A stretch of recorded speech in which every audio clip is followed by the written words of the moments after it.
Ako povieš v nemčine jedným slovom, že túžim cestovať, ťahá ma to do zahraničia. A ako povieš jedným slovom, je mi smutno za domovom. Túžim cestovať, ťahá ma to do zahraničia, sa povie ich hab Fernweh. Die Ferne je diaľka, fern je ďaleko.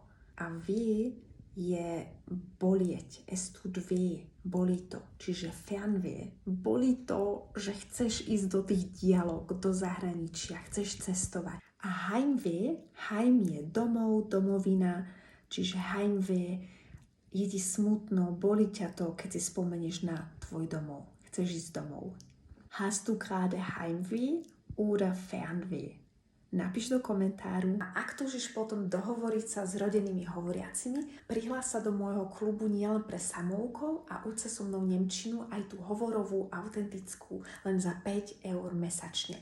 Je to uvádzacia cena, platí len do konca augusta, takže neváhaj, poď sa pozrieť, môžeš sa kedykoľvek odhlásiť.